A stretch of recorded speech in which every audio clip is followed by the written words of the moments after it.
You're listening to the RMTV podcast.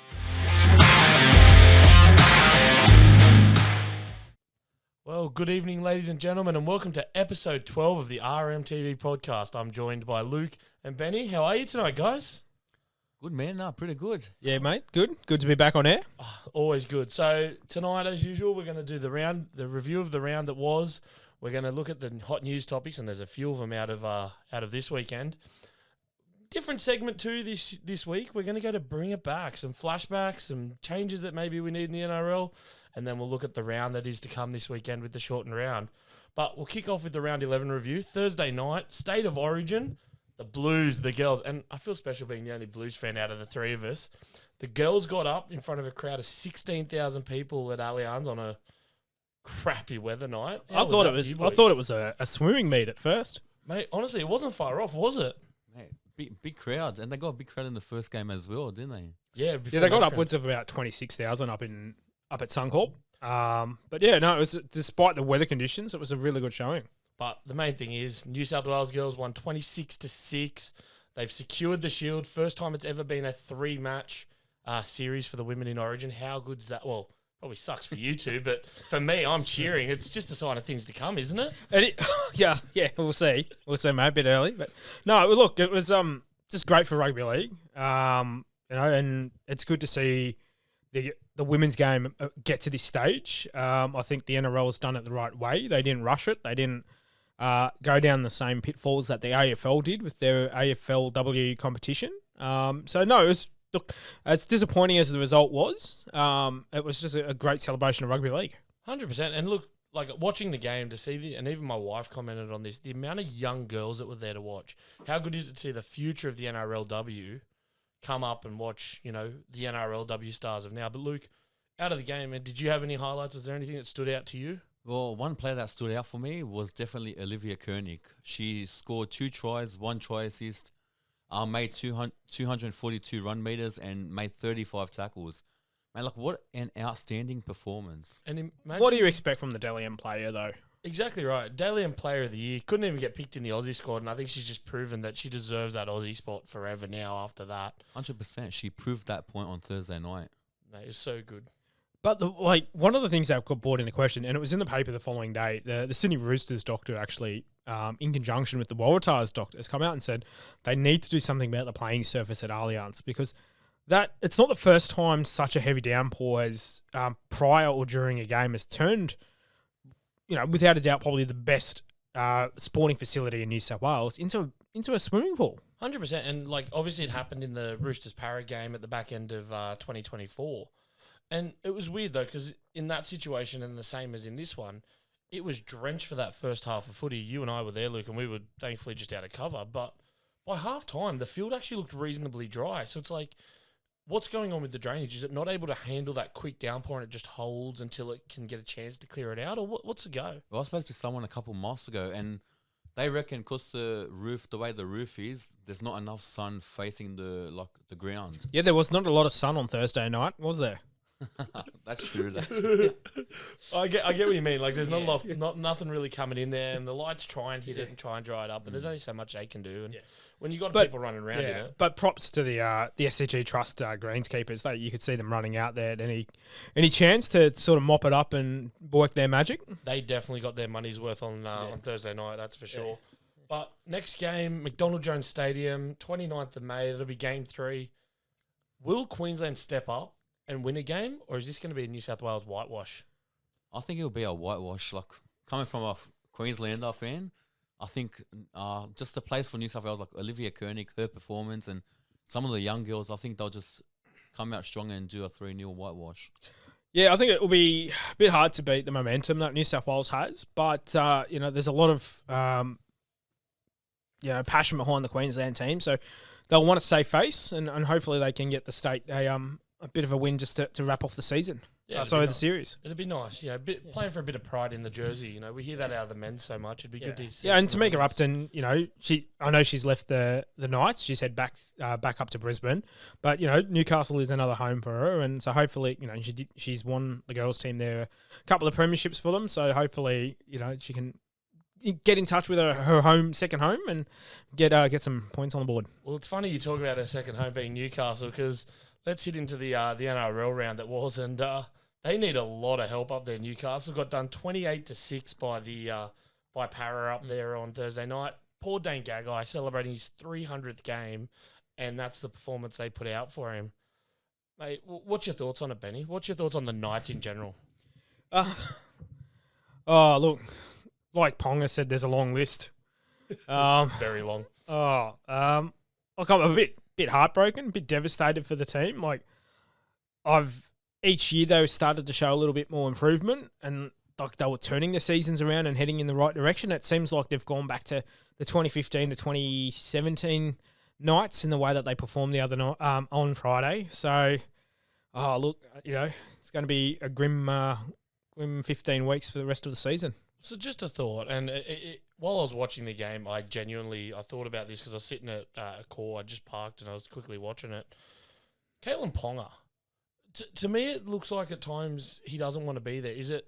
Is he carrying that team so much that it's actually taking its toll now, or is it a matter of fact that, mate, when his deal's up, he's gone and he's just going to play until the end of his deal? What do you think, Luke? Yeah, no, I think you're right with that. I think he's just had enough of carrying the whole team. I thought they would turn up. I thought the score would be a lot closer on Friday night.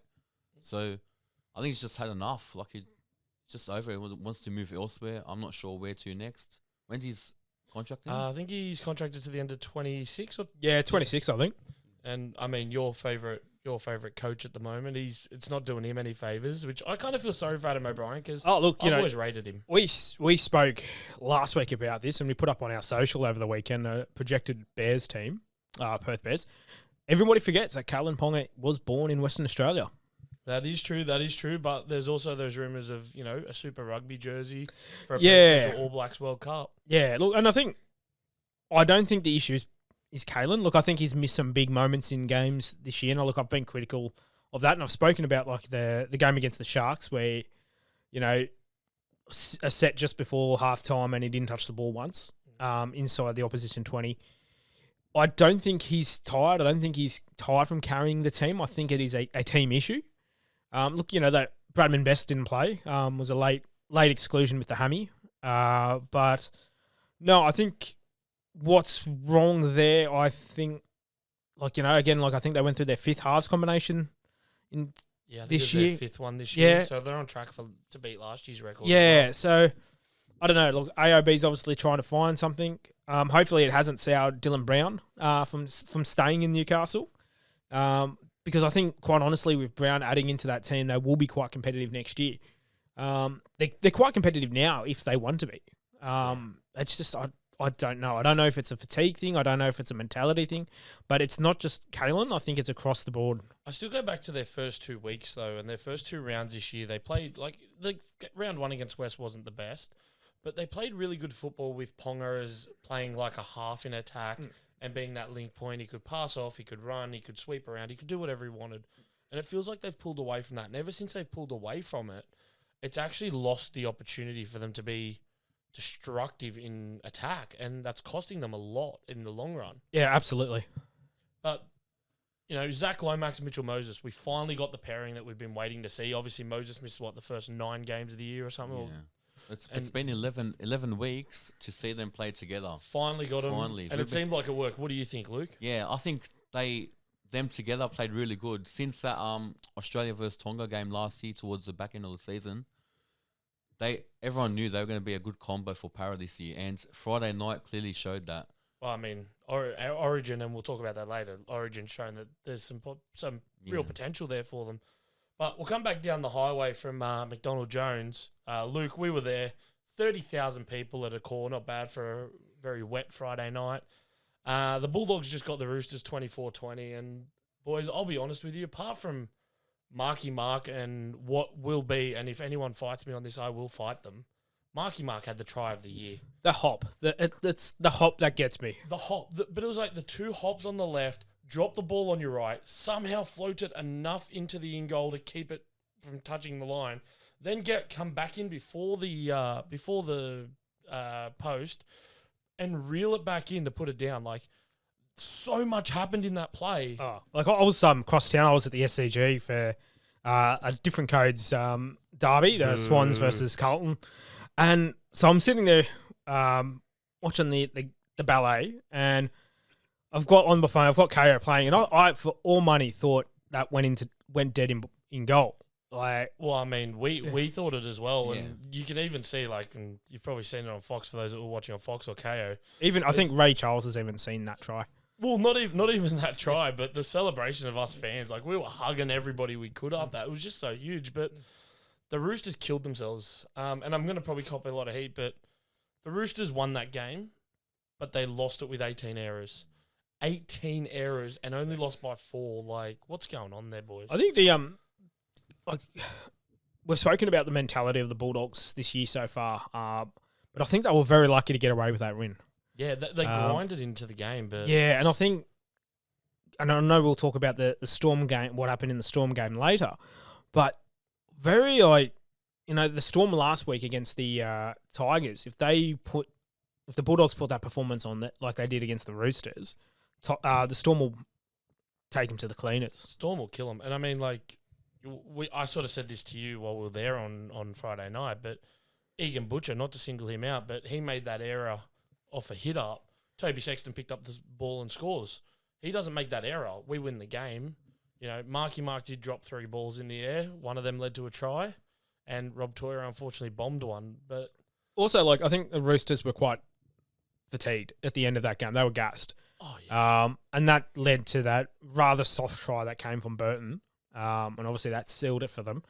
But yeah, I think he was, the Roosters were, they put on a good show in a game, again, like it's another big game that nobody expected the Roosters to win. Yes, they didn't win, but at the same time, they put on one hell of a show. Well, and I was saying this all week leading into it. I was nervous for the second half, especially leading 14-0 at halftime. But at the end of the day, like, what the Roosters done was prove a lot of people wrong, because everyone thought we were going to get flogged, 13 plus, 20, 30 plus. We lost by 4 after making 18 errors. That's huge. But I don't know, Luke, what was your takeouts of it? Yeah, like you just said, I didn't expect us to win. Even with 14-0 up, like from watching the Dogs the week before, I knew there was going to be a comeback, and they came back. Yeah. But with the 18 errors we made, like I think it was 18-8, Bulldogs made 8. Like, there's just a lot of errors, and we were lucky to like only lose by 4 points. But if it was against any other team, like Melbourne, we would have got pumped by like 30 at least. Well, and it brings back a point I was thinking about, and I went back and had a look through all the Dogs games this year. And look, the Dogs have been incredible this year. I'm definitely on their bandwagon that they can do something good this year. Probably not win a premiership, but go deep in the finals. Yeah. With the exception of round 2 against the Titans, where they got out to that huge start at Belmore, and Good Friday, where they obviously goose-egged the Rabbitohs, I haven't seen a very impressive first half out of them this year. And it raises a question, in August when they play Storm, and we all know August Storm versus now Storm is a very different beast. What's going to happen if they don't start well? But saying that, though, like, I'll counter that with the fact that the Storm haven't been playing good second halves either. That is true. But, the August Storm is a very different beast, as we all know. Yeah, I think the Storm at the moment are just taking the piss. Yeah. I think they're just getting through. They'll get through the Origin. Like we see it every year. They do what they need to do to get through Origin. And then Bellamy goes, all right, guys, let's step it up again. And then you start seeing the real Storm.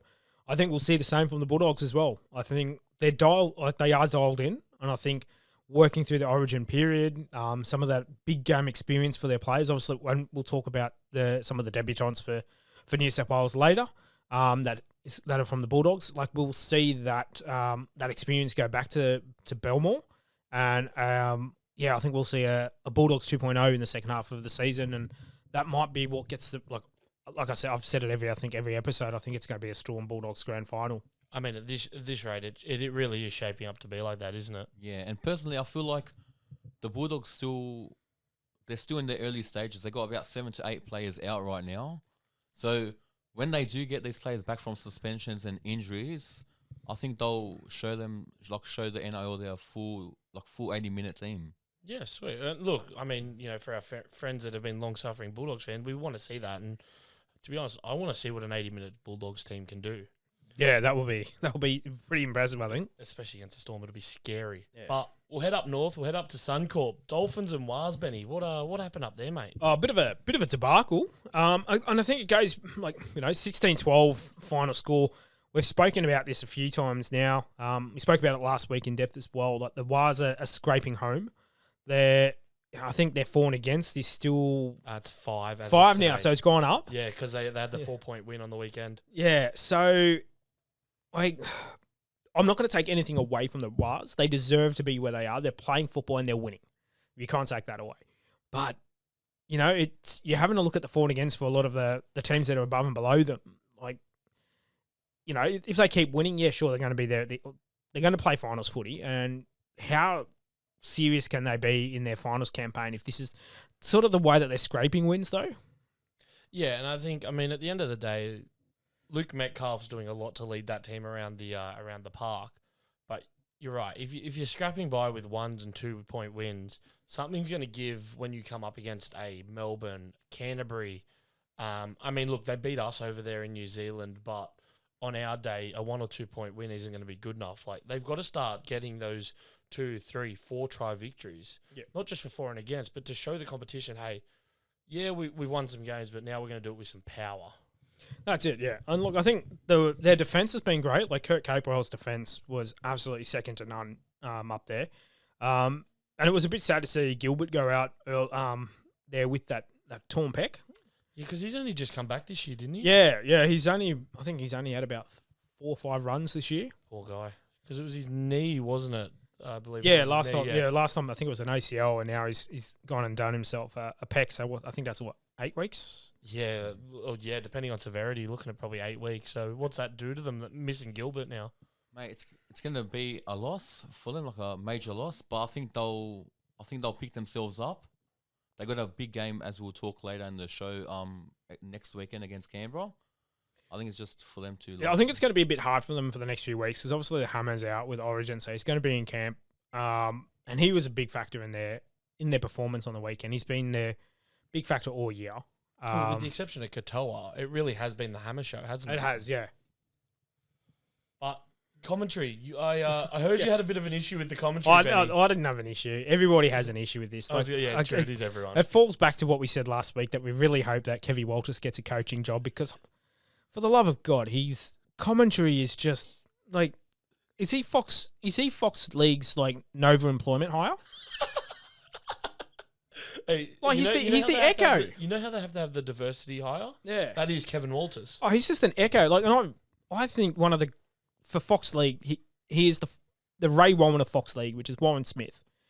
Like the patience that man has to put up with Kevy Walters in the com box is just unbelievable. He's an echo.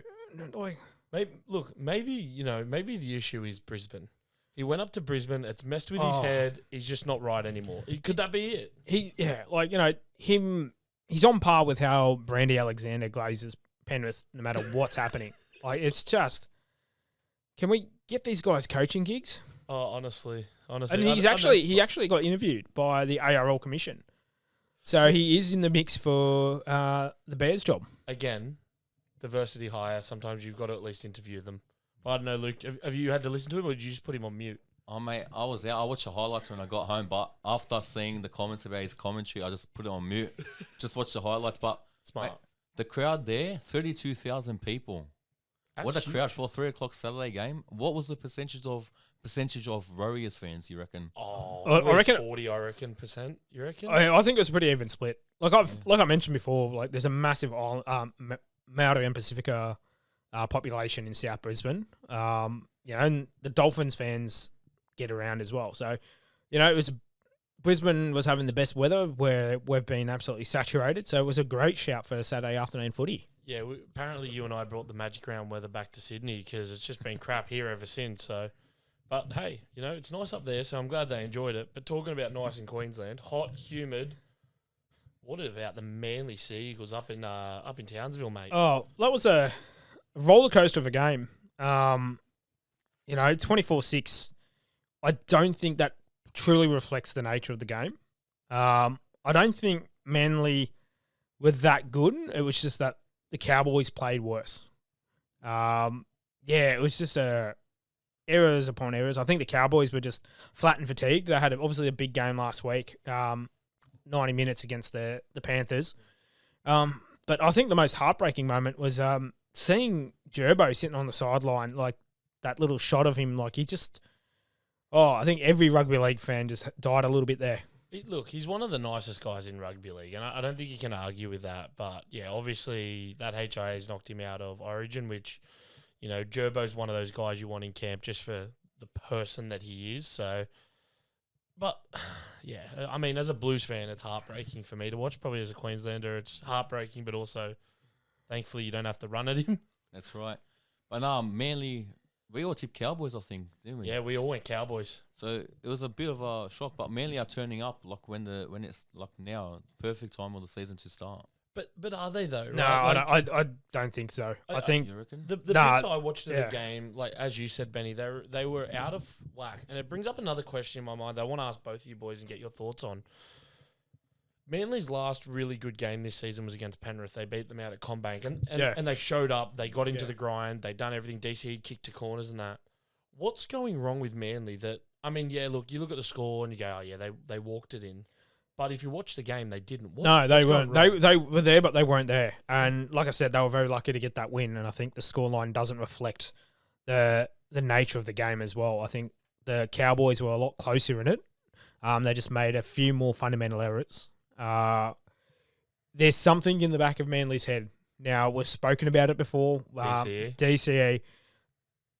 Manly's always had like this aura of off-field culture that's been pretty shit. And this goes back to the second coming of Jeff Tuvey, the second coming of Des Hasler, that stint when Barrett was there. Yep. You know, they've had a lot of issues behind the scenes at that club. And I think a lot of that frustration is starting to take hold in their mentality, how they are on the field. I'm one of the few people that doesn't go for Manly, that says I like Manly. I think they've got a lot of wonderful plays there, and Takiaho's there now, who was a good servant for the Roosters, played a great clubman. And as a Queenslander, DCE's I think the ultimate competitor in the rugby league world at the moment. So there's a lot of good about that club, but that isn't coming out in the way that they played. Yeah. So, look, I want to ask you a question. So I was thinking about this, and it got raised to me actually by a mate of mine on Saturday. Remember a couple of years ago they had the Pride jersey saga, and 6 players dropped out. They lost the last 6 games of the year after that, and it was just division in their ranks. Mm. Are we seeing a 2.0 of that because of DC's decision not to play on next year, or is there truly something else behind this that's causing it? It's hard to tell. Like we just said a couple of minutes ago, they've been up and down. Like they had had a good performance against Penrith a couple of weeks ago at Combank, but I think they've been, if they didn't have this DC debacle on their shoulders, they'd be playing a lot better footy right now. And I kind of want to liken it to all the crap that, because everyone's putting it on this DC debacle, and it's a fair question to raise, but I kind of want to liken it to Luke Brooks at West. He got blamed for a lot of their failures, but at the end of the day, he's one bloke. He can't do it all. He needs his team around him to do the job. And then not just the team, but it's also back of house. Like if back of house is not in order in a club, it flows through and what you see on the field. You know, one of the main reasons the Roosters have been so successful for so long has been that Nick Politis and Trent Robinson run a very effective back of house team from football operations, and then you've got Jared Johnson, who's the chief operating officer at the Chooks, runs a very tight administrative side. You know, the commercial department, your membership team, your media and your marketing team. Like the village that goes into making rugby league. And I know a lot of staffers and members of staff at Manly, and they are absolute professionals. They do a fantastic job, but there is something that is in the DNA of that club at the moment that is throwing everything offset, and that's coming through on the way that they're performing on the field. If DCE makes a decision, do you think that helps them in any way, Luke? I think just depends when he makes it. If he makes it anytime soon, I think they can pick up and finish off stronger towards the back. They're always going to be in that position though, because like DC's he's 36, 37? 35 turning. Oh, he might have just turned 36. Yeah, 36. So, and like I said, he's a Hermitage Grange, that bloke. He gets better with age, but time on his career is coming to an end, regardless of whether it's this year or next year. He was going to leave Manly at some stage. But I think this blow-up that's happened between the boardroom, his manager, there's a name I want to throw out that I want to blame, but we all know about that individual, that player agent. Yes. Yeah. But, yeah, look, it was always going to happen. So Cherry Evans leaving Manly was always going to happen. It's how they've handled it is what's, I think, causing the drama. Yeah, and I think you saw that with players. But we'll move on from Manly and the debacle that is Brookvale, or 4 Pines Park. Luke, down to my neck of the woods, the Sharkies with a big upset over the Storm, mate. What happened? Mate, I don't think any of us thought they were going to get that win over Melbourne. I did not. Not after No, the Tigers no way. game. Despite Xavier Coates' hat-trick, mate, he's played really good. What about that leap? Was it over Mulatalo? Was he playing AFL for a minute? Mate, he was. He might as well play for the Suns. I was saying to one of my mates on the weekend, Shark Park is known for like the best scoring tries. The Brett Morris run, the Gold Coast Dons, what's his? Khan Pereira? Yeah, he scored that. Mate, they've had some good tries there. But no, despite the hat-trick, they secured an big upset on Saturday night. And none of us thought they would. After some of the injuries in the first half, Samuel Stonestreet and Jesse Ramian, they got injured in the first half. And, mate, Melbourne came back in the second half, but Cronulla was too strong. And one of the players that stood out for me was Aden Fanua Blake, 250 run meters. That's what they bought him for, wasn't it? That go forward.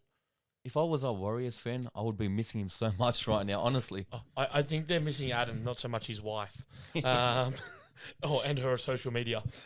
But no, they turned up, and it was a close. I think the full-time score 31-26. 31-26, yeah. And, I mean, look, at one point it looked like it was getting pretty close to a Storm pulling it back in. Well, it went down to the wire, and Pappenhausen, he made a high shot towards the end. I know he just got a fine. Do you boys think it was like a suspension or? Look, I don't. And one thing I'm going to call out is on field, like obviously they finished on that play. Pappenhausen put a bit of a swinging arm into Mulatalo. But at the end of the day, right, the ref said to Harry Grant, he'd be in the bin if it wasn't for the fact it's the end of the game and their penalty. But I'll tell you what, not 2 minutes earlier, not even 2, maybe even a minute earlier, same thing happened to Pappenhausen when he was on the ground by Mulatalo, and it was straight up just a penalty, not even put on report. So how are you going to put Paps potentially in the bin, but not even not put Mulatalo in the bin? Like, you can't, just because Mulatalo is probably one of the funniest players in the competition. Like, off field, he's one of the nicest blokes you will ever meet. But then, like, Andy Raymond put up on his social media, like, Fuckwit of the Year award at the Dally M's has to go to Mulatalo. Honestly, if there was ever a reason to bring back the Biff, Ronald Mulatalo and Reece Walsh are the exact reasons why I want to bring back the Biff. Because I'll tell you now, there were about 3 times in that game back in the old days, someone would have laid one on his chin, knocked him out cold, and he would not have said a word. Absolutely, yeah. It's a reason for it to come back. And the last 2 weeks, he's just shown a different side of him. Last week, with the Manly fans like Brookie, he was giving it to them. Yeah, absolutely. He does it every week. Like, and that's his character, you know, like, and he brings that element to the game. And, you know, it's a character. Yeah, and you know, as much as the fans hate him, that's what they're paying money to watch. Oh, mate, but the thing is, right, he gives you a reason to boo. Like, everyone wants a reason to boo the opposition. And look, as much as we all love Ronaldo for what he can do on the field, it's great to boo him because you just love giving it to a bloke like that. But we'll move on from that because, I mean, that was a shock. But there was pretty much another shock, wasn't there? Broncos and Dragons. Dragons got up 30-26. Like, what? Man, there was a couple of shocks this week, and that was a big one. I don't think it was a shock. Oh, I think the performance by the Broncos is endemic of what their season and, you know, the culture that's at that club at the moment. Do you think someone likes a social media post about this loss? That's what I've got to ask. I think we'll get into that. Yeah. Well, now that you've brought that up, Ezra Mam, he came out strong for his first game back for the year. 1 try and 1 try assist in the first half. And looked like he was really crashing over the defensive line as well. Mate, he hit Gutho harder than he hit that Uber.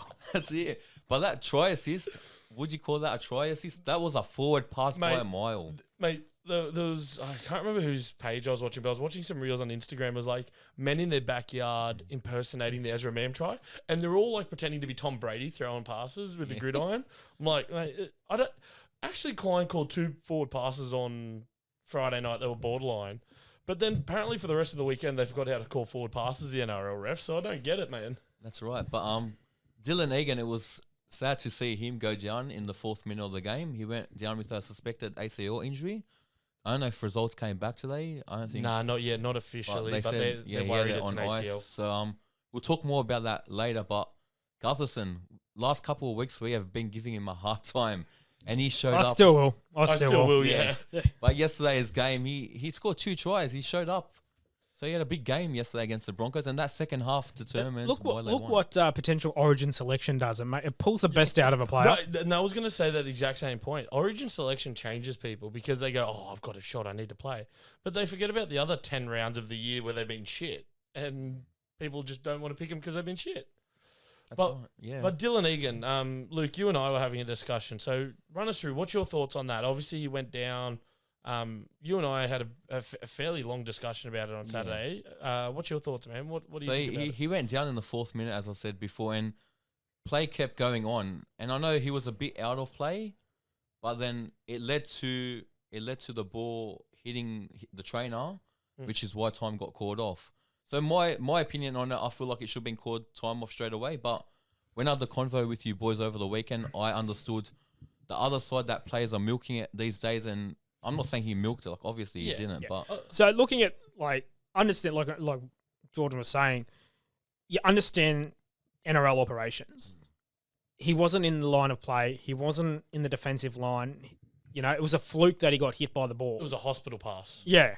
Should never have even hit him. But also, I went back and watched it because I didn't actually watch it live because I was at my cricket presentation. So I actually went back and found it, and I was sitting there and watching it. The trainer's gone out to him. But at no point has the trainer gone, hey, Sutton, stop this. And you can see Sutton, because Sutton's obviously in the defensive line with doing his job. He had a clear view of it. And you can see him actually, looking. Yeah. He was monitoring as much as we give the refs grief, they have a very difficult job to watch everything that's going on. And then obviously they miss a lot and fans get upset. Oh, you missed that. Well, I'm looking over here. I can't see something that's over here. But he had a good shot, good eye line of what was happening. It was obviously, there was no concern for player welfare because he was not in the direct play. Yeah, for sure. And I think as well, the point that you alluded to, Luke, and this was part of our discussion on Sunday, is if it's on the refs to stop play every time a player goes down, then, and we're seeing it with penalties with high shots now, players are milking them to get the high shots. What's to stop a player twisting his ankle a little bit and going, oh, crap, I'm going to lay down because I know I'm going to stop the play, give my boys 2 minutes to recharge and that. So that's right. And the fact that they were 15 metres out from the try line, you would think that in some cases. So I understand both sides of it. Yeah. But yeah, look, definitely, thoughts go out to Dylan Egan because, ACLs are not fun and that'll be him knocked out for the rest of this year and a bit of next year and as well. And he's been one of the best young talented players for the Dragons this year. He's been a shining star. He's been that good. I'm surprised Flanagan hasn't dropped him for Kyle. But anyway, Benny, the Dragons got the win. Do you reckon this is a turnaround of their season, or do you reckon this is the Broncos just showing that the Broncos don't get football at the moment? I don't think the Dragons have turned their season around. You can't go look at a narrow win against a Broncos that are just mentally not there. We saw that against Souths. We saw all the debacle go on during the week. Dragons fans, you were high-fiving yourselves after you had a fully fledged squad beat an under-strength Rooster squad during the trial and were booking your grand final tickets. You're probably doing the same thing again, and I'll just say, just give up. It's fine. What they can do, they can sell them to all the Doggies fans, especially those that come out of the woodwork halfway through the year. That's right. But I don't think the Broncos understand daylight footy. Oh, they don't. No, they don't. The past couple of weeks. They're vampires, mate. They're vampires, mate. They don't understand non-Channel 9 football. That's the problem. They're just too used to Channel 9.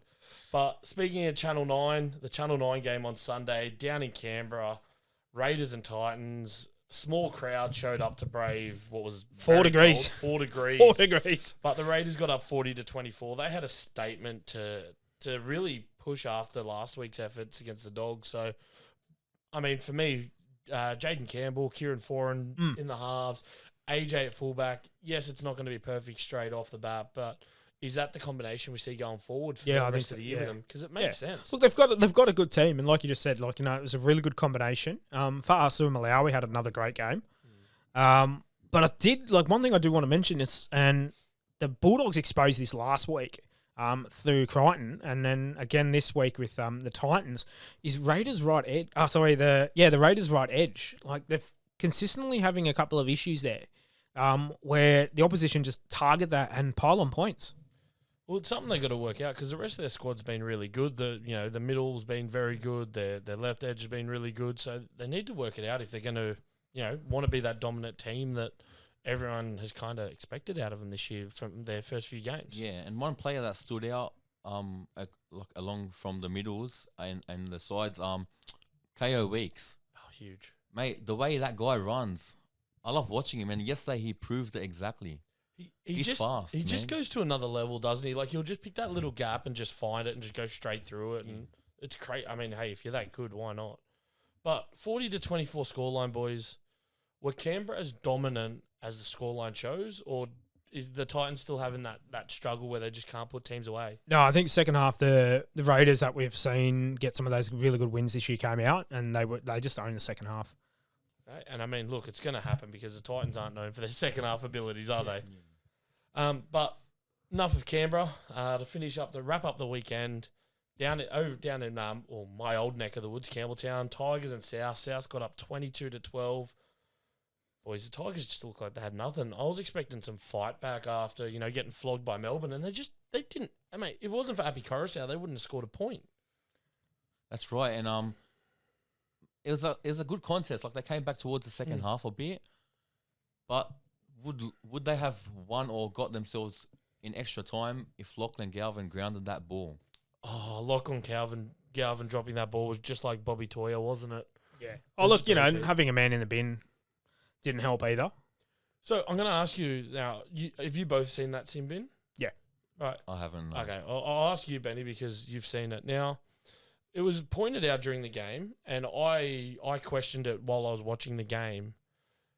Now, you got two guys offside making a tackle on a potential try scorer.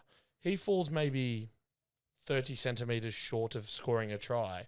They're both offside. How is that not a penalty try?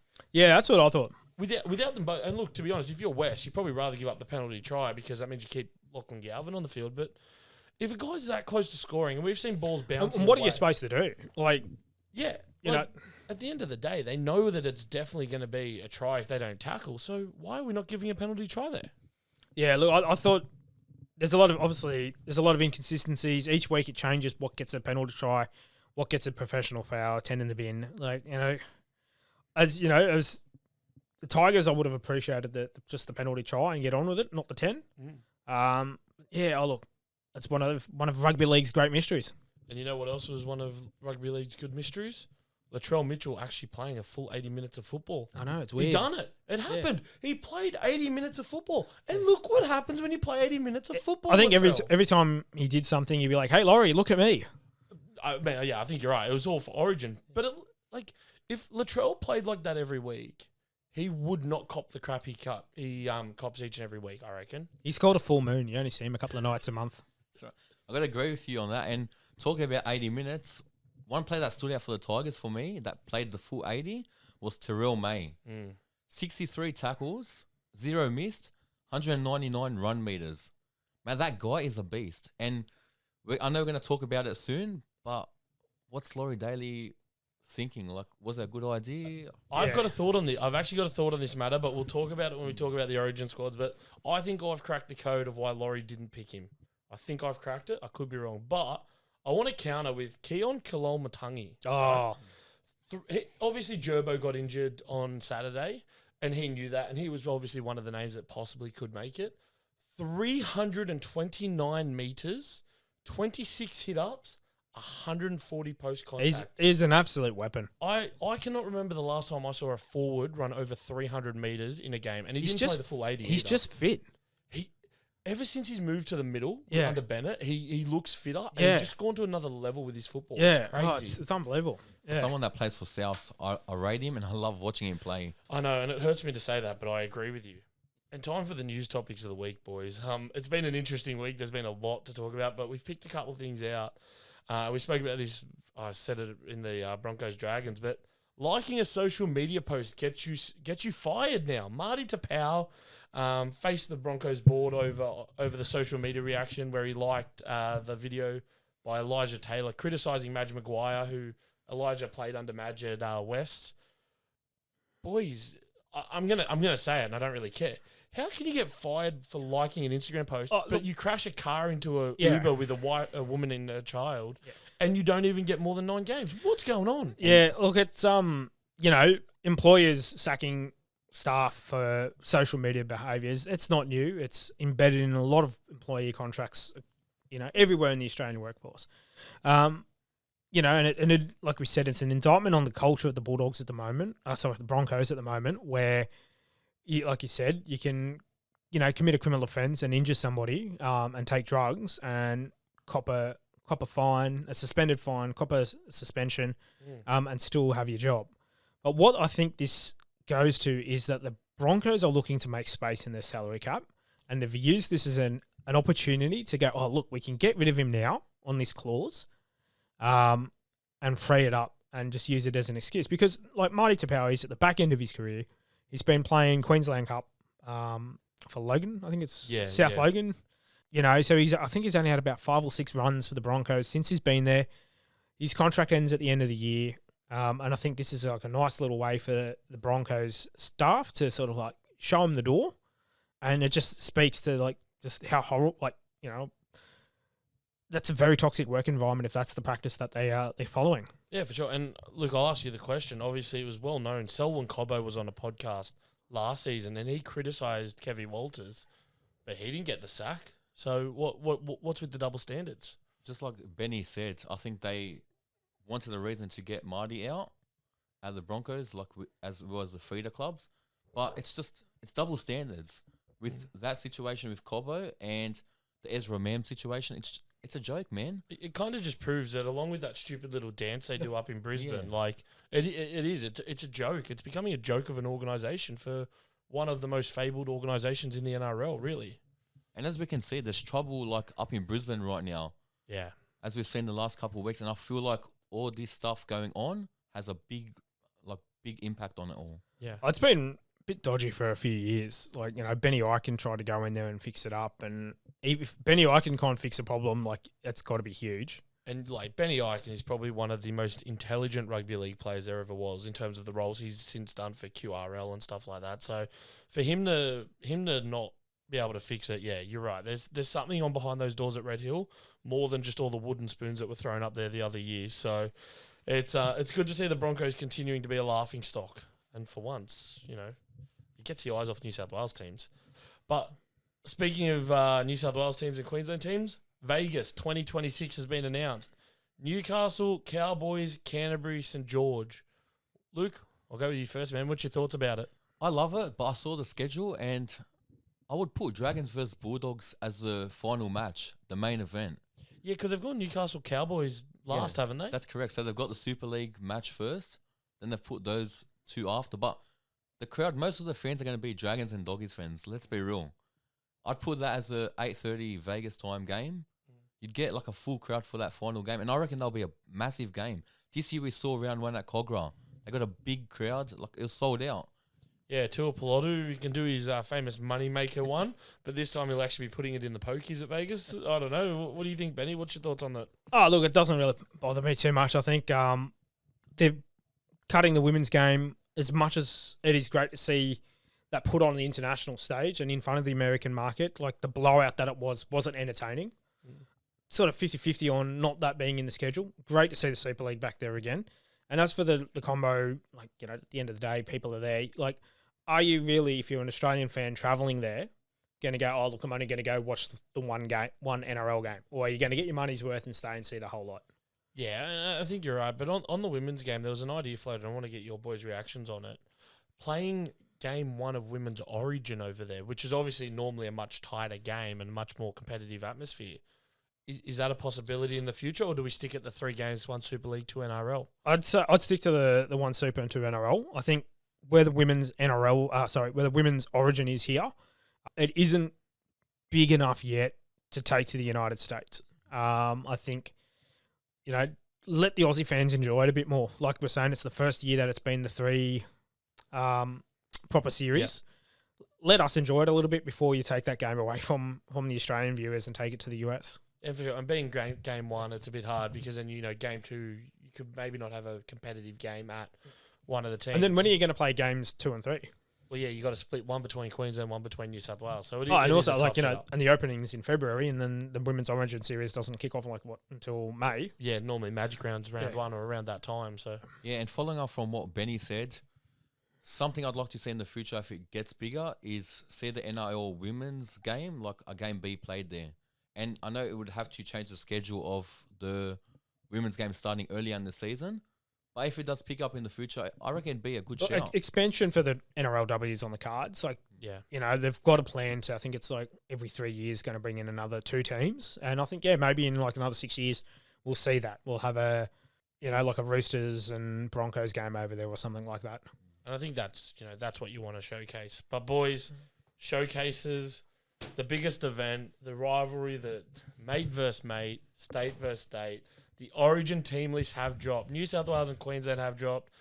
Look, there's a few surprises between it all. As usual, I've done my usual deep dive on it because I like to know who's the most affected and who's the worst affected. But first things first, as a New South Welshman who bleeds blue, Laurie Daly, you're a dickhead. I'm sorry. At the end of the day, you have not picked this team on form. How is Dylan Edwards, who's probably playing as the number 5 fullback at the moment, and before anyone comes after me, I'm not saying Teddy should have been there. Pappenhausen should be the fullback. Oh, absolutely. Perhaps by a mile. Dylan Edwards, how does he make this team? It makes no sense to me. It doesn't make sense to me either, but I love it. Yeah, of course you do, because you're a Queenslander. That's why we love that you picked Ponga. It's a great thing for us. Yeah, we saw that you guys put in the special ed kid, so we thought we'd put our one in. The over-employment hire on both teams. The reason for it that we're not privy to, we've got our theories, but, You don't want to know my theory. Yeah, we'll dive into it. But I think, for Roosters fans, they're probably a little bit happy given how many players are out, that Teddy's still going to be there for fully strength Sharks next weekend. Well, that's the thing. You talk about fully strength Sharks. Sharks are one of 2 teams not to miss any players. So Sharks and West missed no players. And I'll come back to the point you made earlier about Terrell May. First of all, congratulations. Max King making his Origin debut. Yeah, that's a good shout. I do not think there's a man who deserves it more in the NRL than Max King, the way he has played this year and the way he's played the last couple of years. He's been a linchpin for the Doggies. But Terrell May, for me, is a great forward. And I am one of Terrell May's biggest fans. I was one of his biggest fans when he was playing for the Roosters. When he first came up and no Roosters fans wanted him, I loved him. But at the end of the day, he doesn't have that aggro, that grunt work that you need in Origin. Yes, he has a big engine, but he doesn't have the big body. Origin is all about, not about how long you can play, but how much damage you can do while you're playing. And Terrell May doesn't do a lot of damage for me. Yes, he's got a good offload game. Max King, big body, where he really goes through. But, boys, Panthers, Roosters, Storm. Again, 3 most affected teams. So, it's really just, it's as per usual, Yeah. There's not much difference. I don't think there's a huge amount of surprises in the team that's picked. There's a couple here, and, shout out to Bobby Toyer. He's been selected. Second youngest in terms of NRL experience to ever play Origin, 10 games. He's tied with Payne Haas, who they've both played 10 games. But if we go to the pre-NRL era, there's only one guy that beats him, which you actually mentioned him before. Yep. Benny Eichen. Played 4 NRL games and then got his debut. So, I mean, how good's that for Bobby Toyer? I can't wait to see him play. None of us thought, or did any of you boys think that he would make the game 1? You thought? Yeah, I didn't think he'd be on the run-on side. I knew he was going to be in the extent, and I think I mentioned this on a previous episode. I said, I think he'll be in the, he'll go into camp with them and be part of that experience, like Sammy Walker did a few years ago. Yeah. But look, he's having a good year at the Chooks. He's, a very versatile player. He's very reliable. But I think I want to jump on to Terrell May, and I'll get your thoughts on this. I know you're a big fan of him. I know you love him. But I just don't think he's got the right maturity and mentality to being a New South Wales player yet. Yeah. Not saying that it should never happen. I just think, between his social media comments about it, just there's certain, State of Origin's like this high level of respect for the game. You're not playing, and this is where New South Wales doesn't get Origin because for some stupid reason, New South Wales is all about the paycheck and the glory, whereas for us Queenslanders, it's about you're representing the state. Like it, because what a lot of people don't understand, like this New South Wales think that Queensland is just Brisbane, but there's a big lot of country out there, and you have a look at it on the Queensland jerseys, how they have 4Xs, subbed out the 4Xs to put in the postcodes of where the players come, and have a look where they are.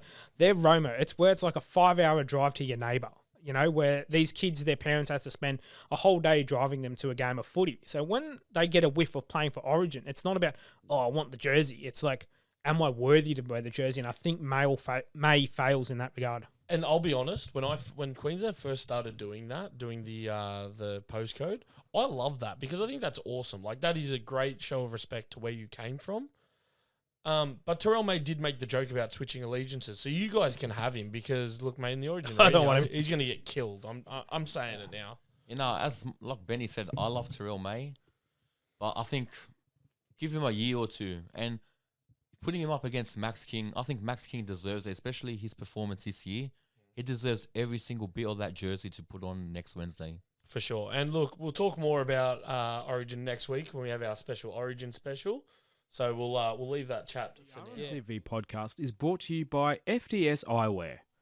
FDS Eyewear is your one-stop shop for quality, affordable eyewear. With the latest lens technology and weekly eye testing services, FDS Eyewear provides competitive rates over the larger optical retailers. Visit their store at Wentworthville Plaza, just a short drive from Parramatta.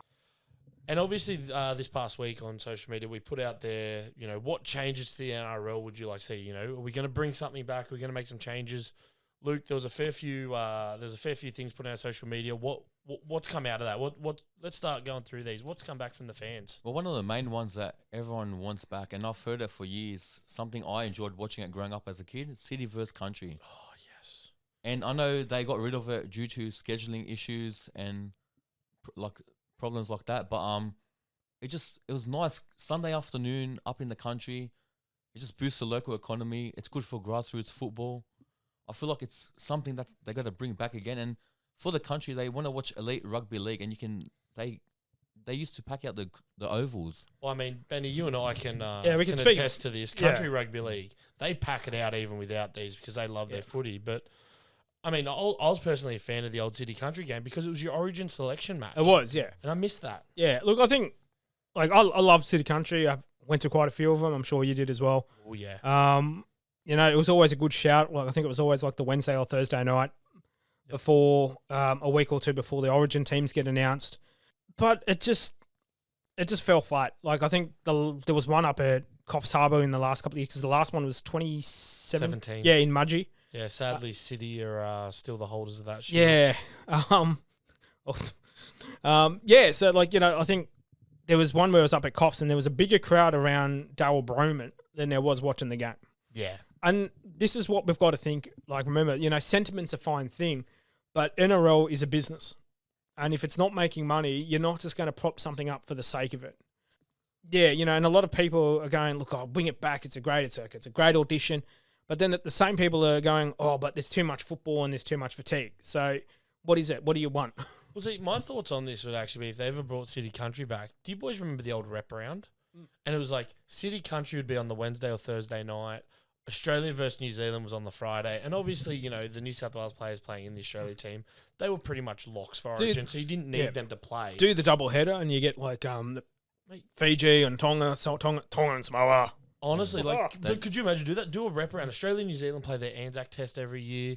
Yeah, bring Tonga, Samoa, Fiji, Papua New Guinea, and like make a weekend out of it. Do a magic round of representative football. Like, oh, that'd be a good shout. How amazing would that be? Well, I think when they, which we'll talk about later, when they bring out the 18th team, I think the NRL should definitely do a rep round again because that was good. Yeah, that was good, and seeing the international teams play out like Leica over on a Saturday night. It was exciting to go watch. Yeah, for sure. And sorry. No, you go.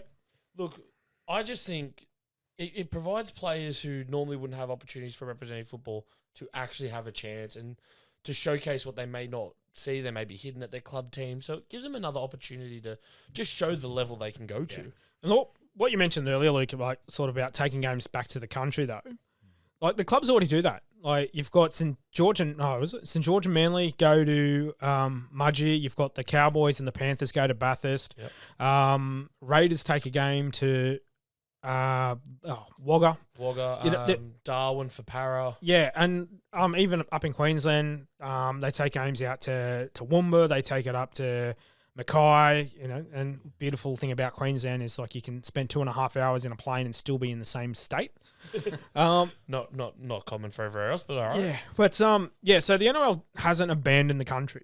Like there's still a lot of investment. Like 90% of NRL players come from the country, a traditional country. I'm not talking about, like, I'm from like bloody what? I'm from where I marry my cousin country. Yeah, like, it's yeah. legitimate. I'm from Fairfield. That's the country. That's not the fucking country. That's in Queensland.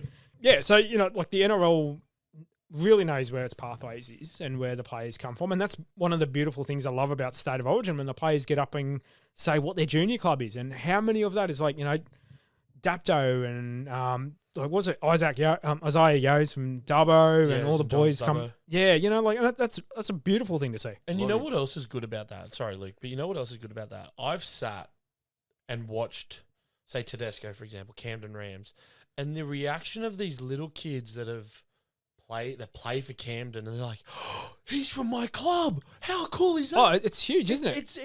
It just has that follow-on effect that is just so amazing to so many people, and it's the influence of it. Look, I'm a Yamina Bunnies junior, and we've had 2 players go through into the NRL. We've had Chris Hyington. And Nico, wasn't it? Nico. And Nico is like, he has not forgotten his roots by any means. He is so behind the club and does a lot for the juniors. And, like you said, the kids are going, oh my, he's played at Kalgoorlie Oval. That's where I play. And it's huge. And I even could be the next him. Yeah, the Central Coast, they've got in the comp at the moment, you've got those you've got Nico, you've got Scott Drinkwater, Entrance Tigers, and grew up in Terrigal. And one of the things I don't go fanboy much because I'm an old fart now. But when I first met Matt Ikuvalu, who played for the Erina Eagles, and it's just they're watching him at the media day and going, you know what? This kid has played junior footy in the same competition I did many, many years ago, and obviously at a lot higher level than I myself. But just to think, like, hang on, this kid he's played he knows my streets. He knows where I grew up. I know where he's grown up. And now he's playing for my club in the NRL. That is, so, it's wonderful to see the NRL still keep that connection going. And like you said, it's proper country. Yeah, for sure. And look, one that I probably don't agree with this idea to bring it back, and I'll make my feelings sit, but Monday night footy, Luke, I don't know, what's your thoughts on it? I know lots of rugby league fans, they would love it, like extra night of footy. Imagine like having 5 nights of footy a week. These are also the same fans who don't go to the games. That's right, yeah. And that's my next point. As much as we'd love an extra night of footy, the TV ratings won't be as high, in my opinion. Oh, it failed. It failed significantly. Like Thursday night footy average viewership is like upwards of like 1 point so many million. Well, so State of Origin, 2.1 on Thursday night. Yeah. Crowd attendance for Thursday night, I think this year's averaging out at about 25,000. The average for Monday night football when it had its short-lived experience was 7,000. Yeah. So when you host the stadium, like, one, it's the electricity bill running the lights, through to paying the vendors, security, the food, all that sort of stuff. If you're only getting less than 7,000 people through the gate, again, like I said with City Country, like it's a business decision. It's business that runs the NRL. If they're not making the money, then, we can't, the game cannot just do things to appease nostalgia. Yeah, and I think Monday nights, like on a Thursday night, like we've gone to a few Thursday night games, round 1, for example, and a Thursday night, you're near the end of the week. Yeah, you're a bit tired, but you kind of, the weekend's there. I don't know about you boys, but when I finish work on a Monday, the last thing I want to do is travel into Allianz or somewhere like that for football. I love my football, but I couldn't do it. I think the formula works perfectly now. You've got Thursday night footy, Friday night footy, Super Saturday, Sunday ticket. Then you've got Medical Mondays, Teamless Tuesdays, Judiciary Wednesdays, and it's back to Thursday night footy. That's it. I agree. Judiciary Wednesdays? I wasn't sure where you were going with that, but that was better than I expected. No, I got to agree. And 100%, I think it's the best decision to just keep it away. I think the only Monday games that should be played are obviously like the long weekend games, Easter Monday, and But that's a different Yeah. thing though. Like that's that's different. But the thing is, you're not going to get big crowd attendances like Benny said. It's not worth it. And as we're on top of all that, it's going to be a tough turnaround for the teams that play on the Monday. If they got a game on the Friday night or Saturday night, it's not much of a turnaround, especially if you're playing just interstate. stitch Ricky Stewart up, give him a Monday and then the Thursday game. Mate, honestly, I would pay to see Sticky's blow up. But you know what? And I'm actually going to use the Cowboys and Penrith game from last week, right? And because this idea came up of ditching Golden Point. Mate, could you imagine if you're the Cowboys and Penrith and you've just played that cracking 90-minute game on a Monday night and then you got to back up the Friday? How would you feel? I don't know. Like, a lot of people say ditch Golden Point. Some people say it. Some people say it should be Golden Try, sorry. What's the thoughts on it, Luke? I know Golden Point is good. It brings high drama for the fans. But at the same time, I think we're going to ditch it. In all honesty, I think it's a good idea. And the reason why is, I know it's only 10 minutes extra, but it causes a lot of fatigue to the players. It's fast-paced. And personally, I don't think a team should be determined. Honestly, if an NRL player can't hack another 10 minutes of fast-paced footy once in so often, are they in the right game? Are they in the right business? Well, have they done the preseason work there to do it? That's right. And personally, I think you put your body on the line. Both teams have put their body on the line for the 80 minutes. If they're going to change it, like either keep it 80 minutes or change it to playing the whole 10 minutes, if anything. I love Golden Point. I think it adds that little drama that anything can happen at any time. The only thing that I hate about it is that we're seeing too many games in Golden Point decided by penalties. Yeah, I agree. And this is why I've always floated the idea of Golden Try. Now, it's been a subject because if you think back to that Penrith Cowboys game, both teams had the exact same mindset. Hit up, hit up, hit up, hit up, field goal, right? Imagine if you actually had to put in a bit of effort. Because, like, let's be fair, right? You get your Latrell Mitchell, your Nathan Clearys. They can kick a field goal from 50 metres out comfortably. And Latrell done that the other week against the Broncos, not in Golden Top Point. But imagine if it had to be a golden try. It just absolutely changes the whole perspective of the game and what the teams are trying to do. And actually puts a bit of excitement to it. Mate, let's spice it up and add an extra ball in. Just multi-ball. Don't do that because then players won't know what the heck they're doing. But hey, it is what it is. And I mean, look, people are smarter than us. The Panthers trainers wouldn't know what to do either. No. They'd have to take a second water bottle out. But anyway, we'll move on from Golden Point. Just before we do, I'm going to do my best to break you again. I broke myself last week. So what? Yeah. We're going to set it up. It's going to happen. I'll do it myself. Look, the Bears are back. But, Luke, you got some thoughts on some other clubs that should maybe come back? Mate, I would love to see certain clubs like the Illawarra Steelers and Newtown Jets back. Growing up, I used to spend a Saturday afternoon, go with my dad to Henson Park and watch the Jets. And over the years, you see, like we saw at Magic Round, you see fans still wearing their Newtown jerseys. Illawarra jerseys. Mate, I would love to see them back. I think it would be a great thing back for the NIL. They got fan bases still that are loyal. And if the Bears have to move to Perth and they succeed, I think it will be the same for these teams, even if they got to relocate. I agree with what you're saying to an extent. I mean, think of the nostalgia to have Newtown, the Bears back. One of the potential tenders was a Jets partnership, the Ipswich Jets and the Newtown Jets, which would be pretty cool.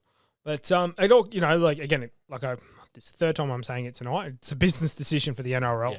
I'd love to see the Steelers back in, purely for the fact that the one reason I don't like Manly, it's the same reason I don't like St George, and the same reason I don't like the Tigers, because they merged with the club and absolutely suffocated that partnership and just treated that fan base and that other part of the venture like absolute filth.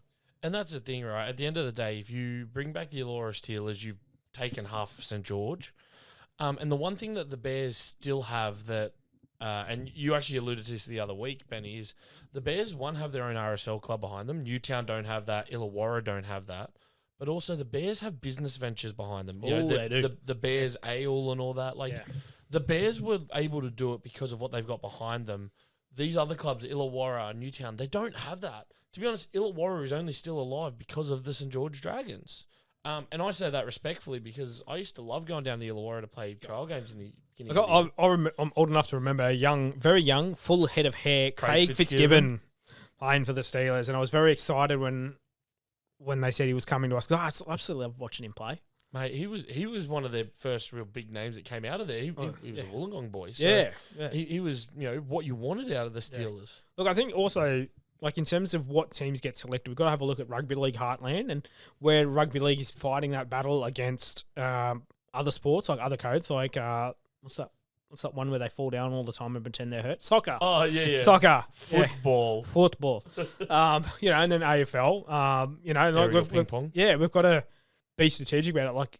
Like I know I've advocated for a second team in New Zealand, in the South Island. I think we need a Cook Islands team, or whether that is in partnership with the second one in New Zealand. But I'd love to see just rugby league go back to some of its foundation clubs and just recognise that bit of history of the game. Like, because people forget Newcastle was a foundation club as well. Correct. They only lasted a year, and they probably did better in that 1 year than what Newcastle are doing now.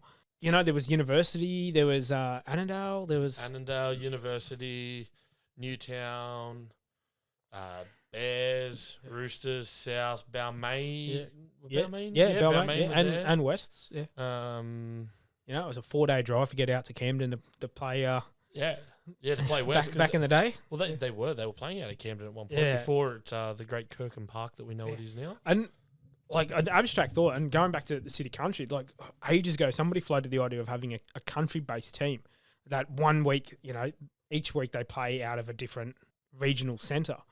And that spans the width of the East Coast. So they wouldn't just be based in New South Wales. And I know logistically, and it's just an impossible idea, but it's a great theory. Yeah.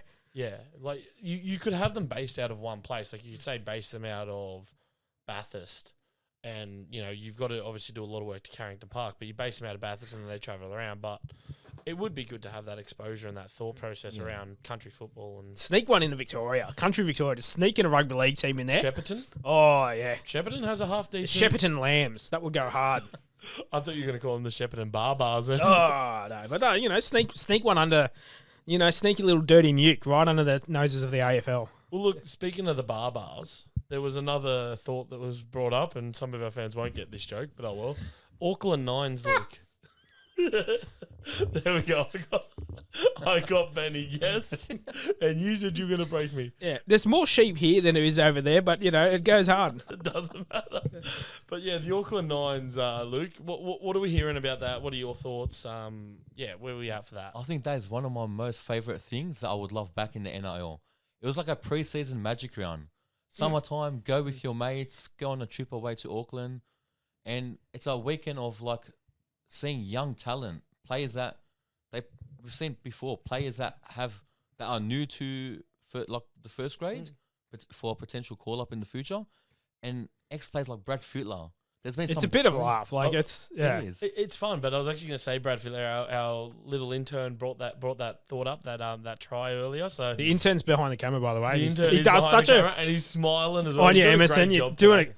Emerson's Presto's younger brother, and I think if the way that Emerson's going at the moment as our intern, Presto might be without a job. I think it's like we're already halfway there. Yeah.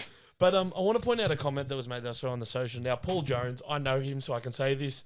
Jonesy, long-suffering Tigers fan, so sorry about Sunday night, mate. But playing the Auckland Nines at a core, Jonesy, I have seen you bag a core out so many times.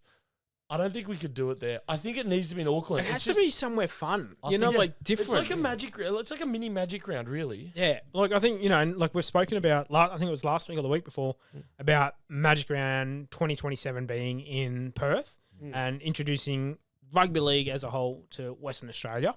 And I think that's a good polar opposite of that. Having the Nines pre-season in Auckland, you want to go somewhere different. You don't want to go to the same place, catch the 3 same trains to fucking Lidcombe Station, to go to Acor and watch the same thing that you can see any other day. Honestly, yeah, and that's the thing. I just don't think it works anywhere other than Auckland. It was just such a great. But look, we'll wrap up a few of these. I'll run through a couple of them. There was a mention of the former under-20s national youth competition, which I think is a great idea to align with the clubs, bring some young players through. Yeah, look, if it's done right. Yeah, look, and that was the main reason Holden Cup got shut down because it was causing a lot of physical and psychological issues for players. Yeah. Because it was just so poorly managed and its integration in the pathway system was just like backward thinking. The fact that the NRL identified that as a problem, collaborated with New South Wales and Queensland Rugby League to structure a pathways program that supports player development and integration into first grade football. You know, it's great. And look, you know, it's Holden Cup is still there. It's just got a different name and it's better run. Yeah. So I mean, it's the under-21s competition. Yeah. So it just, I think I miss just having them at the ground for the NRL. So I think that's what a lot of fans miss because, like, I know one of the comments was about making games cheaper. yeah. I'm happy to pay whatever, but I want quality. I want value for my money. Yeah. And one of the big things that my family and my mum, who's you know, she was at 74, 75 grand final for the Chookies. She had, like, one of the memories that she has with my late father was that they would make a day of it. They would go to East Leagues, jump on the bus, when they used to run the bus all over Sydney and wherever to watch the games, and you'd get 3 games out of it. And I remember it as a kid, like you'd get to Sydney Footy Stadium at like 11 o'clock in the morning, and you'd have your under-20s, then you'd have your reserve grade, and then you'd have your first grade. Everybody knew who was coming up through the pathways. So when that player made his debut, it wasn't like, oh, who are you again? It's like, I saw you come in from, you know, you like Coogee, Coogee Wombats. yeah, or whatever, like, you know, Bondi, you're not coming through from Bondi United Yeah. into the Chooks pathways, making his Jersey flag, then his New South Wales Cup, and then his first grade debut, and you're with him and his family on that journey. Yeah. So I think in terms of making it cheaper, like that's never going to happen. It's, you know, the NRL's greedy as anything, and again, like we say, it's a business. But to be able to get at least 2 games, I know as Roosters fans we miss out on that a lot. Yeah. Sunday's going to be a big, you know, once in a lifetime opportunity. I'm so keen. Jersey Fleet, New South Wales Cup.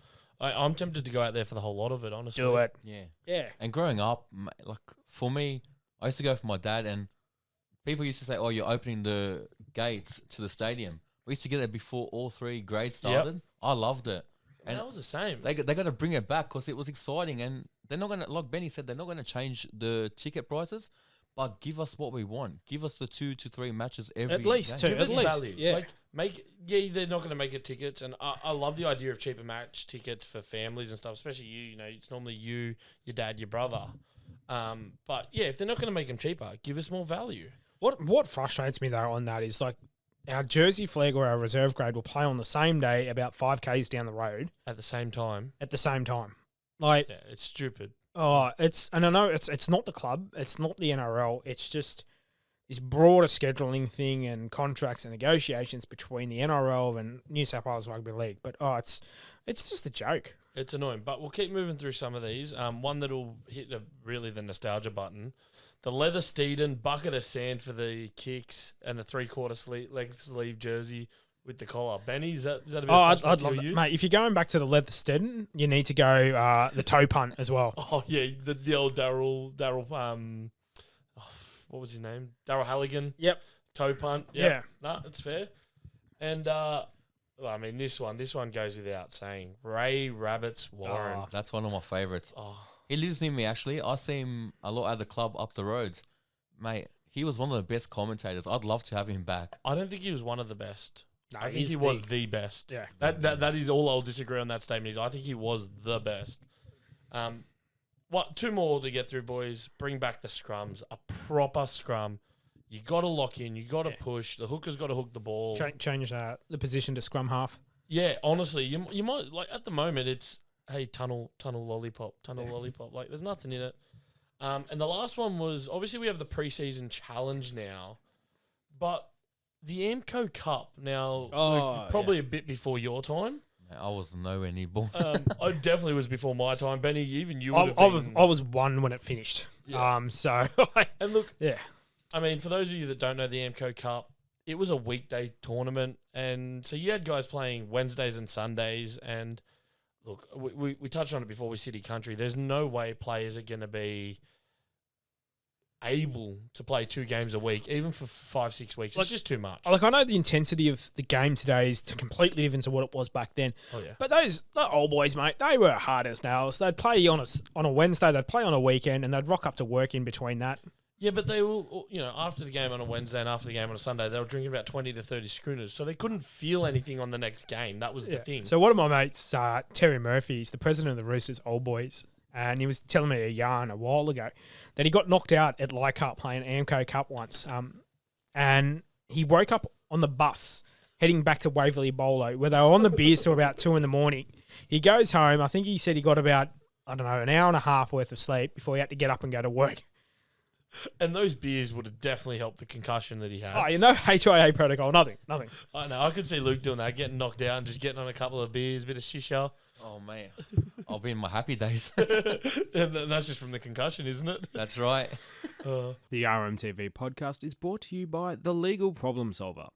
The team brings over 25 years of experience in wills, probate, estates, conveyancing, property and commercial law. Connect with The Legal Problem Solver on LinkedIn, Facebook and Instagram.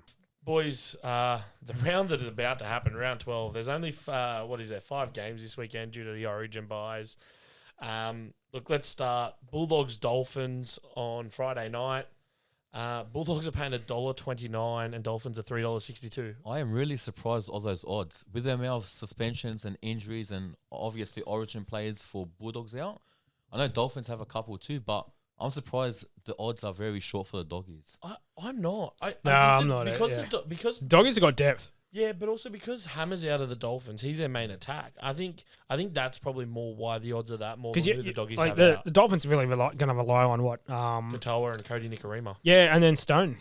Stone's got to have a huge game for them. Yeah, and whereas the depth that's with the Doggies, because, the Panthers did it for all those years, next man up, and we see that with the Bulldogs at the moment. Well, they've still got Burton, they've still got Sexton, so they're halves in. They've still got Tracy at Marty. fullback, still got Reid Marnie, which, I kind of think Reid Marnie was a bit jip not to make Origin, but Harry Grant calls that. He's been sniffing around the periphery for a while.